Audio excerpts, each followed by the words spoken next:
Today, we have another interview in action from the conferences that just happened down here in Miami and Orlando. My name is Bill Russell. I'm a former CIO for a 16-hospital system and creator of This Week Health, a set of channels dedicated to keeping health IT staff current and engaged. We want to thank our show sponsors who are investing in developing the next generation of health leaders: Gordian Dynamics, Quill Health, Tausight, Nuance, Canon Medical, and Current Health.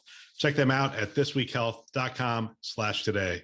Here we go. All right, here we are at ViVE 2022. We're here with Matt Sullivan. And yes, I made a mistake. I didn't hit record, and we just finished a phenomenal conversation. Right? A technical conference. We'll get this resolved. Unbelievable conversation. CMIO for Atrium Health. Matt, thanks for joining us. Thanks, Bill.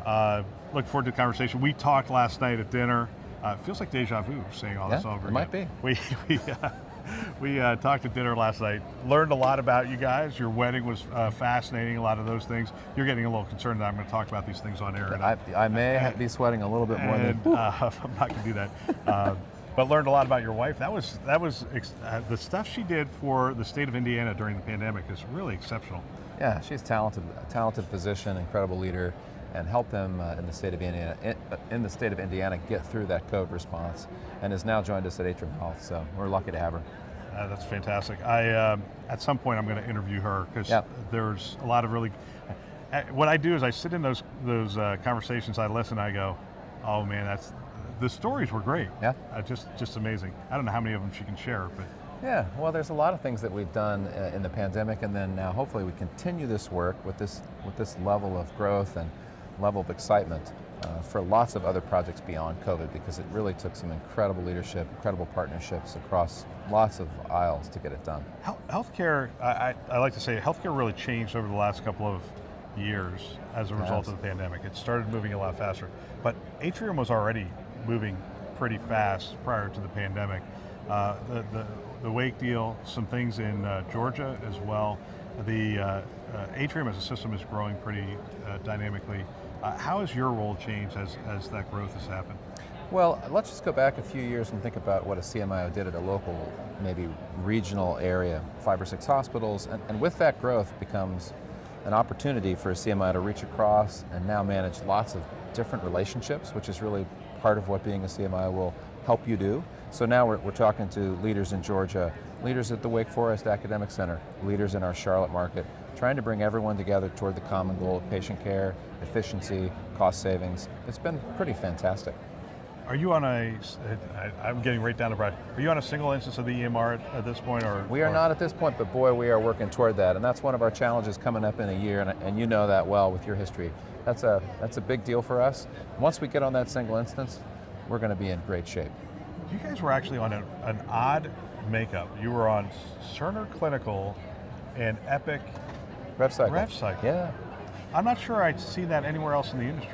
I actually think we were the first to do that, and we pushed Epic to do that in a cloud-based way, in a remote hosted way. We were the first to do that with Epic, so we've had great partnerships with these big EMR companies for a long time, going back more than a decade. So our transition now is really to make our organization efficient and tie in our Epic clinicals to our Epic RevCycle, the single instance as you noted, and then I think we're going to be in great shape to deliver better data, have interfaces that are less costly, lower the cost of delivery of these care systems, so I'm excited for it. So we talked to Andy Crowder yesterday, and I asked him this question. I'm curious, I doubt we'll get the same answer. What's top of mind for you as the CMIO?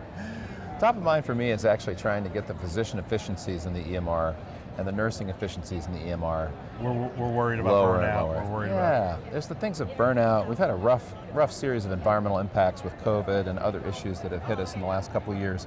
And so to transition our team from one EMR to the next, we've got to be focused on doing efficient work for them, making sure that they're not working late at night at home, trying to make sure that the fun of medicine comes back, because in the end, taking care of patients is a privilege. We should be having fun, and if we can try to devise little things inside these EMRs and make every day a little bit better, then I've done my job. So it's just, are we looking at incremental things, or is there anything from a technology perspective that you're looking at going, or is it just going to be 1% here, 2% here, 5% here, or is there something that you're looking at the horizons going, that might have a bigger impact. Yeah, we talk about this with the genetic makeup of influenza, whether it's a small shift or a small drift or a big shift, and that's what you're asking, I think. I think it's a series of both.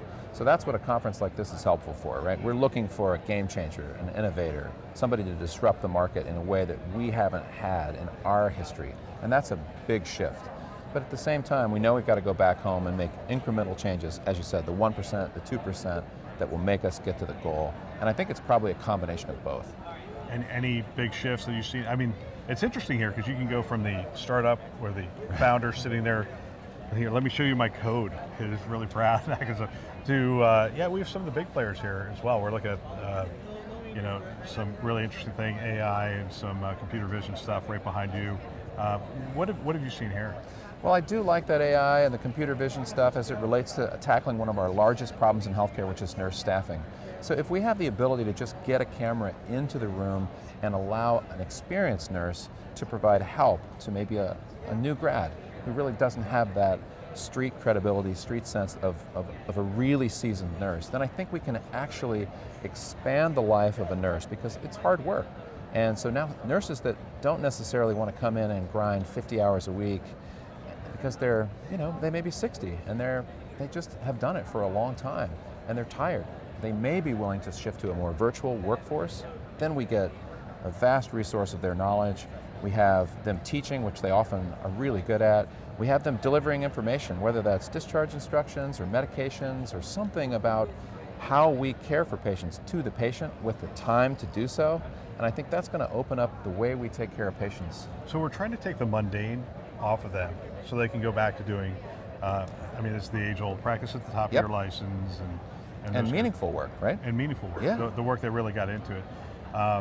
It's interesting as we look at we're not going to talk about specific companies.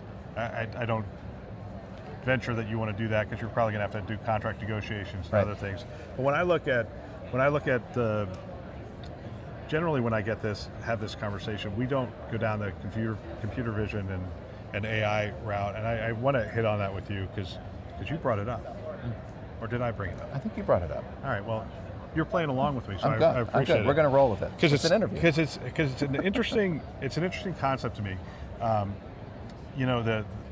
We have the ability to put a set of eyes in every room. Yeah. We have the ability now with the changes that are going on in terms of how we train these models to train these models a lot quicker. Yes. We used to have to send 1 million images over to India. They would look at it and go, this is happening, this is happening, this is happening. Right. Now the computers can actually teach themselves in literally a month what used to take years to put together. And they can start to identify things that are, a pressure wound. It's time to, have we turned that patient? They can identify, obviously hand washing is one of those things. Clean rooms, more efficient turns on those rooms. The ORs, obviously that's important, those kind of things. Is that the kind of work we're talking about taking off there? Are there other aspects of the work that the nurses are saying, look, if you could get this off my plate, take it? Well, I think there's a bunch of things that we could do from just a virtual perspective only, and that's just a two-way camera. And we saw a ton of that in COVID kick up rapidly, probably before we could really handle it. I think the technology in this space has been around much longer than our willingness to adopt it, but COVID accelerated that process. And so I think pharmacy benefits. One remote pharmacist doing medication reconciliation on a series of patients as opposed to having to walk to the room, get some paper, get a notebook, get a computer and do that work. They could do it remotely, they could be very efficient, they can work from home, patients don't have to get out of bed, they can come back to see a patient pretty quickly without having their time frame shifted. We can start to move those little pieces of what you described as mundane work, but really critical work, into sort of a virtual world and really make a big impact. Are we looking at anything in terms of the home? I mean, we've seen a couple companies around here that are offering solutions around the home. Does Atrium have a push to partner, potentially offer services in the home? We actually do offer services now. We have a great hospital home program. A bunch of my colleagues and I actually wrote a paper about the functionality of that as we rapidly deployed it in COVID. And I think if we see some of our governmental and payer models change to support that work, we're going to be able to shift some of that care out of the hospital, free up resources, free up beds, and really begin to become efficient. And that covers people that are probably don't need to necessarily be in a hospital. People who were in a hospital and could go home a little bit faster with the right touches.